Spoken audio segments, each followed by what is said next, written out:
Hi guys, இப்போ பார்த்தீங்கன்னா நம்ம ஜிஎஸ்டி ரோட்டுக்கு வந்துட்டோம். கிராண்ட் சவுத் ட்ரங்க் நம்ம திருச்சி கன்னியாகுமரி வரைக்கும் போகக்கூடிய ரோடு தான் இது. நம்ம அவுட்டர் ரிங் ரோட்லேருந்து வந்தாச்சு. ஸோ இது எக்ஸாக்டாக எங்கன்னா வண்டலூர் கிட்டே வந்து கனெக்ட் ஆகும். வண்டலூர் இந்த கேளம்பாக்கம் இப்போ வந்துடும். ஆல்மோஸ்ட் ஒரு குயிக் டைமில் ஒரு 5 to 10 minutes இல்லை அதான் வந்துட்டு ஆல்மோஸ்ட் அது இதுதான். சரி, நான் மற்ற விஷயம் என்னென்னு போக அப்டேட் பண்ணுறேன். Okay, by. ஓகே, இப்போ எக்ஸாக்டாக நம்ம அந்த கேளம்பாக்கம் பஸ் ஸ்டாண்டுக்கிட்ட தான் இருக்கோம். ஸோ இன்னும் பார்த்தீங்கன்னா கொஞ்சம் தூரத்தில் அந்த ஆர்ச்சு அதெல்லாம் வந்துடும். இப்போ டிராஃபிக் ஜிஎஸ்டி ரோட்டில் எப்படி இருக்குது அப்படின்னா இருக்குது எப்போதுமே. இந்த இது ரோட்டில் நம்ம இந்த என்ன சொல்கிறது, கூடுவாஞ்சேரி அதெல்லாம் போகிற வரைக்குமே ஹெவி டிராஃபிக்காக தான் இருக்கும். ஸோ அதனால் இது எந்த அளவுக்கு இன்னும் எந்த அளவுக்கு போக இருக்குதுன்னு எனக்கு கொஞ்சம் ஐடியாவே இல்லை.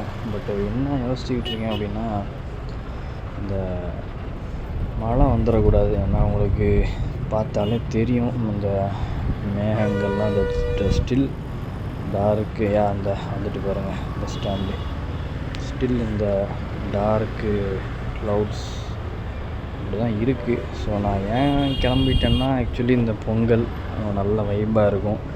மார்னிங் ரைடு எப்போதுமே பெட்டர் தான். நைட்டில் விசிபிலிட்டி அப்படி இப்படின்னு இருந்தாலுமே மார்னிங் ரைடு நல்ல விஷயந்தான். பட் எனக்கு என்னவோ நைட் ரைடு தான் பிடிச்சிருக்கு. இந்த ஆம்னி பஸ்ஸுங்க அதுங்களோட அப்போ தான் வைப் பண்ணிட்டு போகிற முடியும். எனக்கு காலங்காலமாக அதில் தான் போவேன். எனக்கு இந்த எஸ்ஆர்எம் ட்ராவல்ஸ்லாம் ரொம்ப பிடிக்கும். அதெல்லாம் இப்போது அன்றைக்கி தான் ரீசெண்டாக ஒரு வீடியோ பார்த்தேன். இந்த ஸ்கேனியா, வால்வோ, பென்ஸு இதெல்லாமே வந்து அப்படியே யூசேஜில் இல்லாமல் ஒரு பழைய கண்டிஷனில் ஏதோ ஒரு ஷெட்டில் நிற்கிது.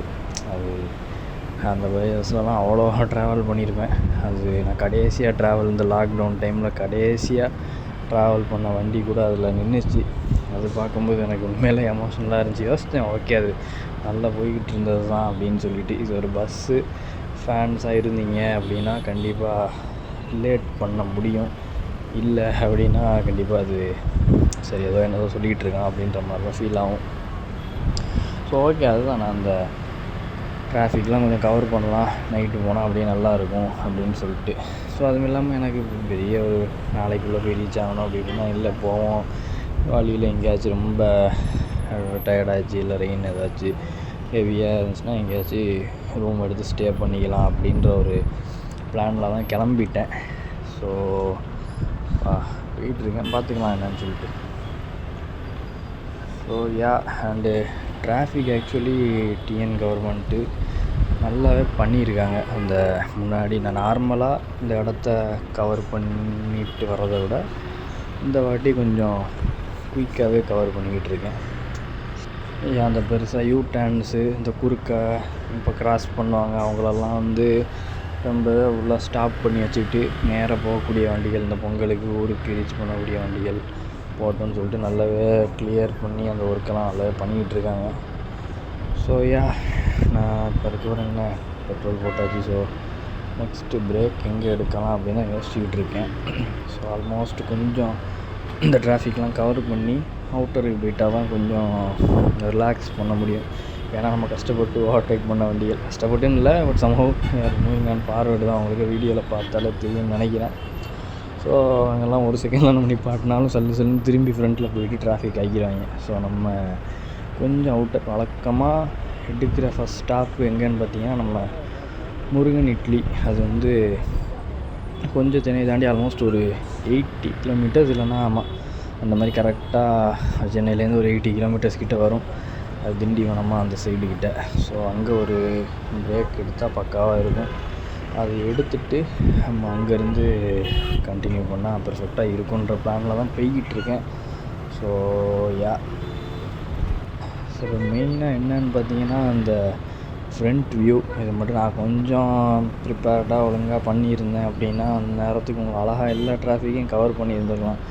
மெயினாக இன்னொன்று அதுக்காக வந்து நைட்டு கிளம்புனேன். சரி நல்ல பக்காவாக இருக்கும், நம்ம அதில் போட்டு மாஸ்க் காட்டிகிட்டு போகலாம் அப்படின்னு சொல்லிட்டு. பட் அது மட்டும் இப்போ கொஞ்சம் பிரச்சனையாக இருக்குது. சரி ஓகே, நெக்ஸ்ட் டைம் நான் இப்போ ரிட்டன் வரும்போது முடிஞ்ச அளவுக்கு உங்களுக்கு ரோடு அந்த விஷயங்கள்லாம் கவர் பண்ணிவிட்டு வரத்துக்கான ட்ரைனில் ஐ வில் ட்ரை அப்படின்ற மாதிரி தான் சொல்லணும். ஸோ வேறு என்ன, இதுக்கப்புறம் ஒன்றும் இல்லை, நம்ம அப்படியே போய் சேர வேண்டியதான். பட் மோஸ்ட்லி ஃபஸ்ட் டைம் பைக்கில் வரீங்க அப்படின்னா, ஏன்னா நிறைய பேர் இந்த பொங்கல் நான்லாம் வழக்கமாக போய்கிட்டு இருப்பேன். பட் இந்த ஃபெஸ்டிவல் டைம்னால் வந்து மக்கள் ரொம்ப பஸ் ஃபேரு, ஸோ அதுவும் இல்லாமல் அவங்க போய் சேரணும், ஊரில் கொஞ்சம் டைம்லாம் ஸ்பெண்ட் பண்ணலான்னு சொல்லிவிட்டு சீக்கிரமாக நம்மளாம் போவோம்னு சொல்லிட்டு நிறைய பேர் பைக்கில் அப்படியே சும்மா மூட்டையை கட்டிகிட்டு போயிட்டுருக்கதை நான் பார்க்குறேன். ஸோ அப்படி பண்ணுறது வந்து எப்போதுமே ரிஸ்க்கு தான். ஸோ கொஞ்சம் இத்தனைக்கும் மார்னிங் போனீங்கன்னா கூட பரவாயில்ல, பட்டு நைட் டைமில் ப்ராப்பராக லைட்லாம் இல்லாமல் பைபாஸ் எக்ஸ்பீரியன்ஸ்லாம் இல்லாமல் போனீங்கன்னா கொஞ்சம் கஷ்டம்தான் அது வந்து. ஏன்னா ரொம்ப சல்லுன்னு வருவானுங்க. உங்களுக்கு இந்த ரைட் லேனு லெஃப்ட் லேன்லாம் கொஞ்சம் பார்த்து மெயின்டைன் பண்ணி போனீங்கன்னா நல்லாயிருக்கும். இல்லைனா தேவையில்லாத ஒரு நெகட்டிவிட்டியில் முடிஞ்சிடக்கூடாது.